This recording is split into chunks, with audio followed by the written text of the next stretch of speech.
Many of you have requested to go more in depth with how to find and prepare assets for animations like MagnatesMedia, Amaran, and Vox. So that's exactly what we're going to be doing today with the help of this video sponsor, Storyblocks. The first step is to find all the assets that you're going to be needing, and the easiest way to go about this is to do a little bit of thinking before you actually jump into it.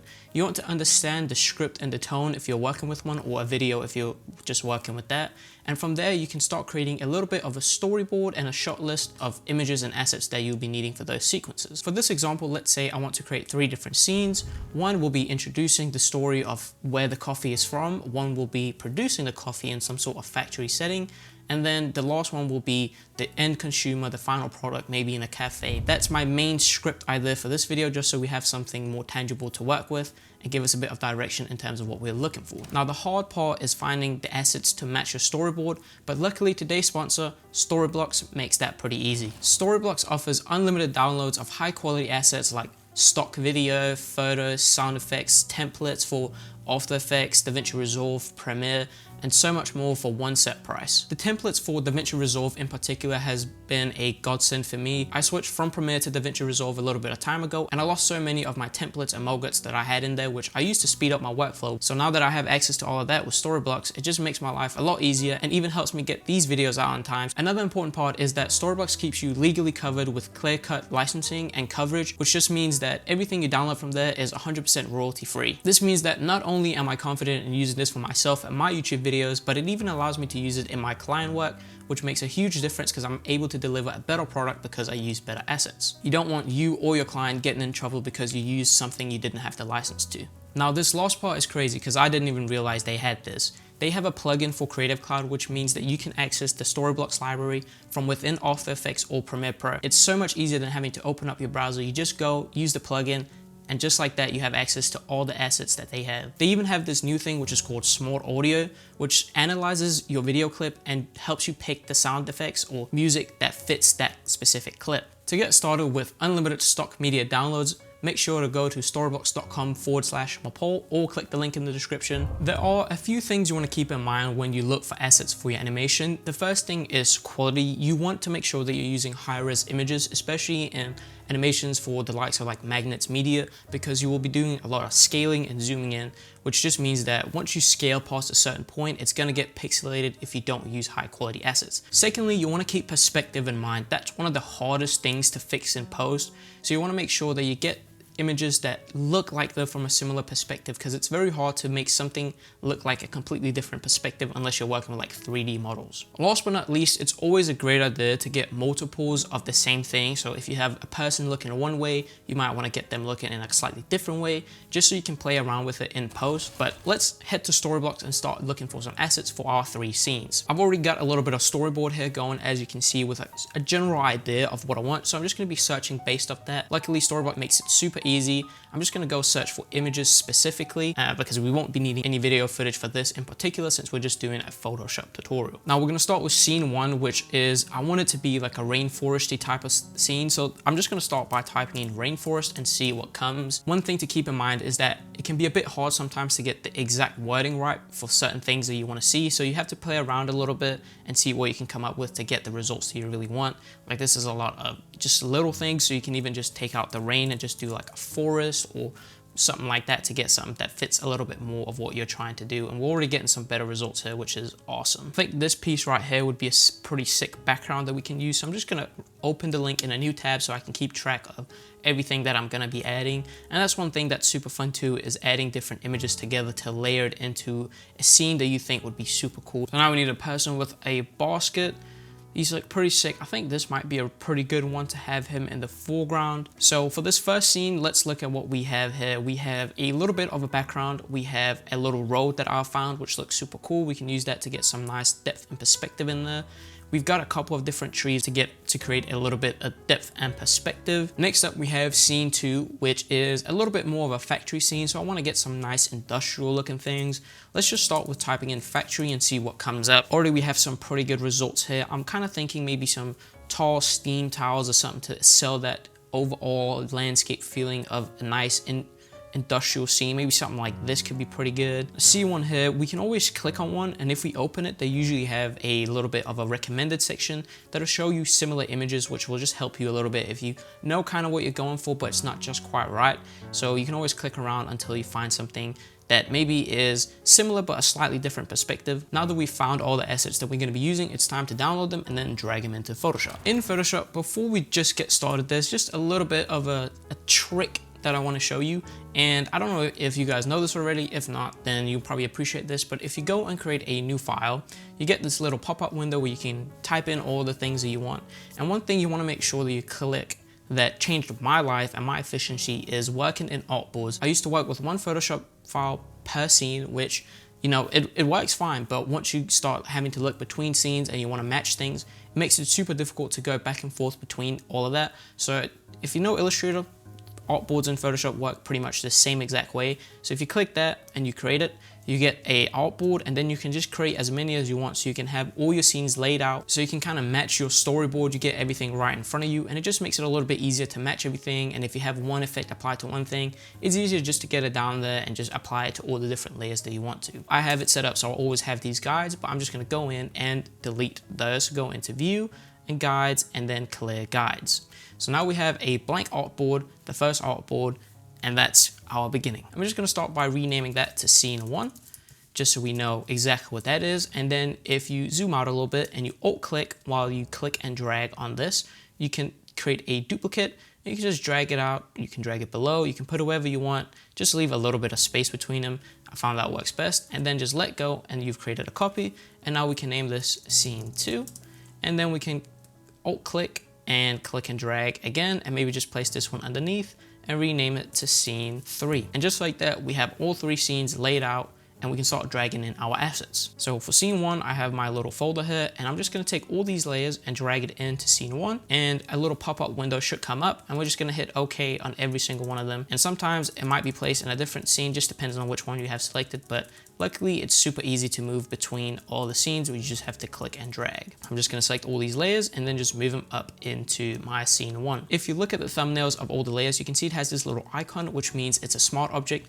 This is very important, and if your layer isn't, let's rasterize this layer, you have just a regular layer, you can right click on that layer, and then you want to go in and change it to a smart object. Convert to smart object right here, and that means that it's now a smart object. And then if you double click it, it's in its own separate file, so we can make changes to it super easily without being destructive, because once you make changes to a rasterized layer, that's it. Whereas with a smart object, we can go in, let's create a layer mask by doing this down here, and that just means we can start deleting stuff using black or white colors, or if we take the opposite color, so a white, we can paint that back in and our image is back to normal. Before we get too ahead of ourselves, it's very important to save. I want to make this a little save checkpoint. Now that we have saved, we can drag in the rest of the items. So if you click on scene 2 over here in your little layer panel view, you can select all the layers for scene 2 and just drag them in, and it should give you that little bit of a pop-up, and that just means that it's kind of importing it as an image. It's going to make it into a smart layer automatic, or a smart object automatically, which is super easy.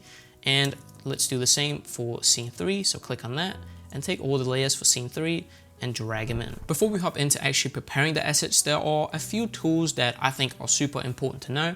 You don't need to know all the Photoshop tools to be pretty good at this, but there are a few ones that are more important than others in this particular case. The first one is the pen tool. You probably know this because it's in pretty much all the apps. It's in Premiere, Illustrator, After Effects, all of it. But the one in Photoshop is way better than the one in After Effects and Premiere. So if you have any masking to do it before you get into those apps if you can, because it's just so much easier. The second one is the lasso tool. This one I also use probably the second most for making quick and dirty selections. You can't do any curves with it, it's just straight lines, which makes it super nice. If you just have a tiny little area, you can go in and quickly select it. We have the object and the quick selection tool, and I often use those two together because I'll make a quick selection with the object selection if I have like a person in a scene. It usually picks it up pretty good, and there is a little bit of a trick to it. So if you go into your object selection tool and click the little arrow next to the select subject, you can pick cloud and it'll say like detailed results. So it's just going to give you a cleaner result than if you just keep it in standard. I don't know why it's like that standard, that it doesn't give you the best result, but that's a nice little tip in there if you use that. And then the quick selection tool, super easy way to just quickly add or remove something and just make tiny bit of changes, because it's not always perfect. It does a pretty good job, but sometimes you just need to go in there and, you know, put in the manual labor. Now that we have the selection tools out the way, we can go to the next one, which is masking. As I mentioned just a minute ago, we have the image masks, which are essentially a way of working non-destructively, so we don't delete anything from the actual image itself, we just kind of paint it out. I use that all the time when I make selections, because sometimes maybe you forget a little bit of a corner, then it's easier to just paint it back in or paint it out than going back in, redoing the whole thing. And that leads us into the brush. You might think, oh, brush, yeah, just painting. But no, we're not going to be using it to actually paint anything. We're going to be using it as a masking tool as well, in combination with the layer mask. White lets you paint things back in and black paints out. So if you want to remove something, use the black color. A little tip for that, if you have the brush selected, which is the B, you can just click B to select brush, and then you can use X to switch between the foreground and background colors. And if you have some random colors selected, especially with the image mask, you can only work in black and white values. So if you hit D, it changes your selected colors, the foreground and background, back to black and white. This last tool is what you saw when you first tracked in the images. It's the camera raw tool, and it just essentially is Lightroom in Photoshop. So if you ever use Lightroom, you should be pretty familiar with it. It just lets you edit the image, and it's probably the best way of matching colors, tones, hues, and all that stuff in Photoshop. Use it as like a last step before you go into After Effects, so you can kind of match the tone. It just makes it easier down the line, especially if you are planning on grading the footage as well later on. It just makes it a little bit easier if everything kind of looks the same to begin with. Those are like the basic tools that we're going to be using today, and now we can finally actually start cutting out our assets and layering our layers to look pretty sick. We are just going to start by scene 1, and the nice thing about having this little artboard layout is we can just unhide all of these, so we don't have to get confused with everything we're seeing at one time. And then I'll hide everything but our first layer, so just show that. And let's start with this one. This one's going to be fairly simple. I think I just want to cut out the water of this one. It looks pretty straight, so you can even try just hitting L to bring up the lasso tool and just cutting that straight across, and then selecting all the water.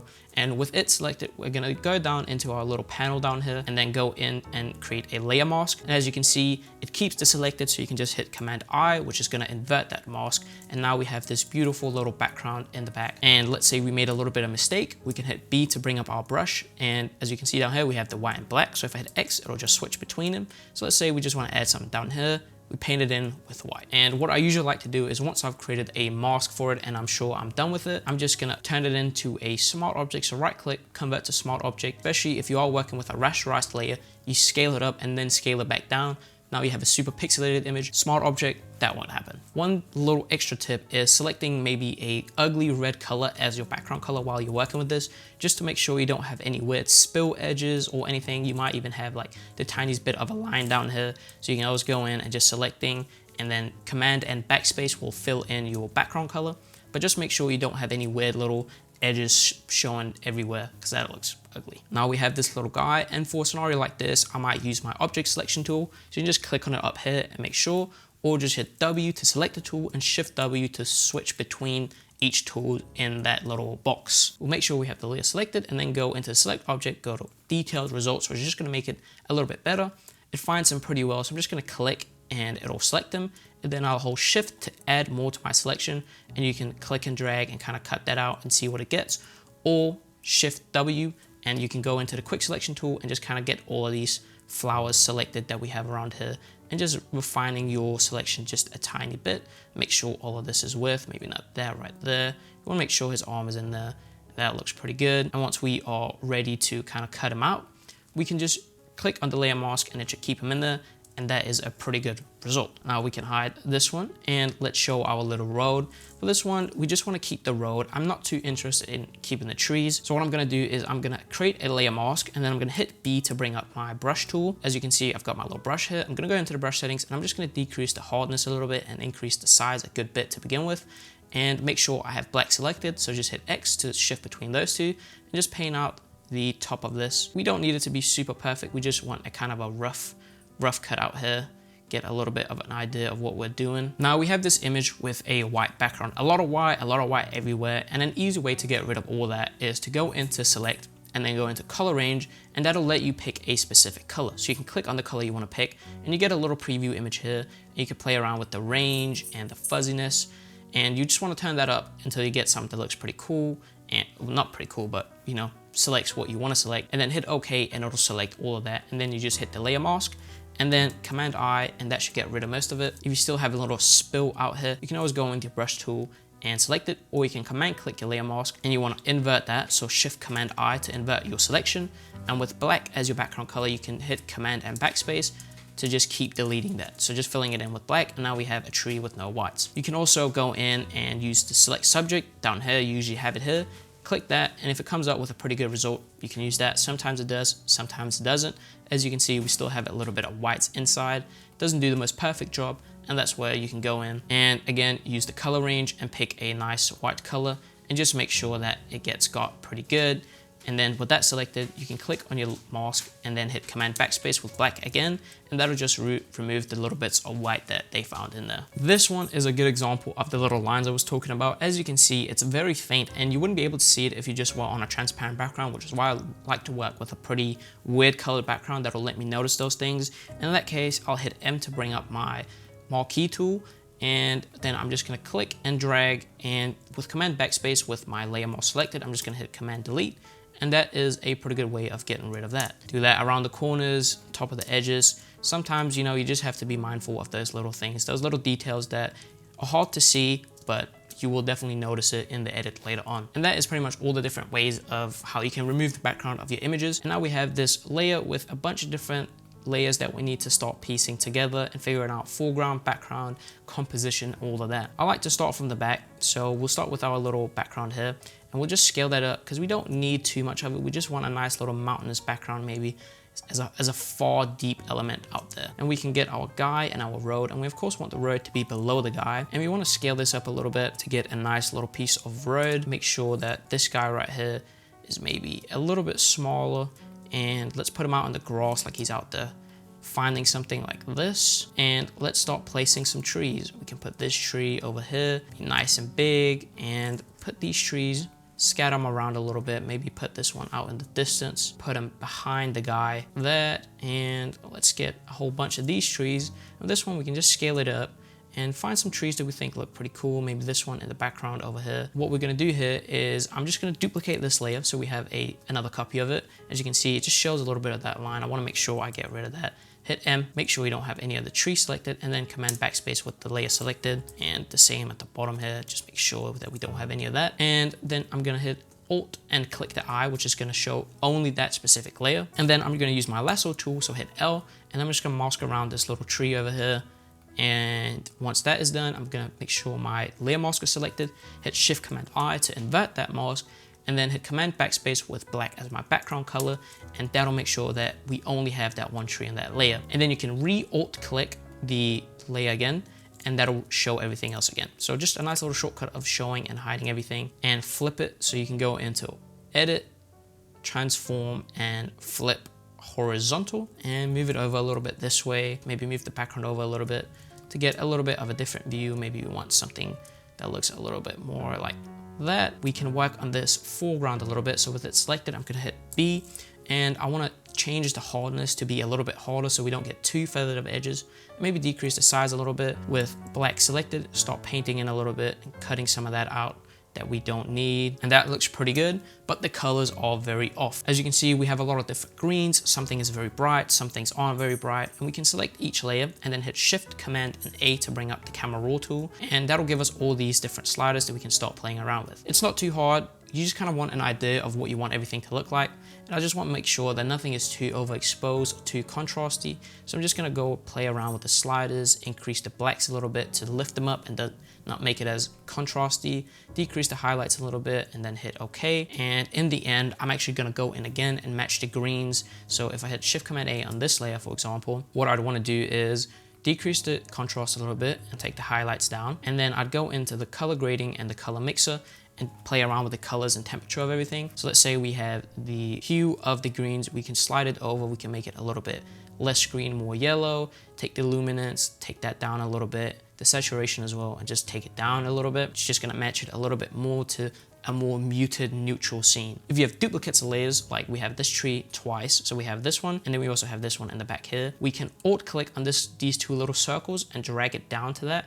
and that's just going to copy those exact settings to that layer. And it works with pretty much everything you can do with layer styles as well. Just alt click and drag it down to the layer you want it to apply it. Now that's pretty much it for cutting out and laying out your scenes. Now we didn't do the 2 other scenes, but it's the same process. The last thing I want to show is how to get each of these artboards as a separate file to make it easier to work in Photoshop, because you can just drag them in as separate files.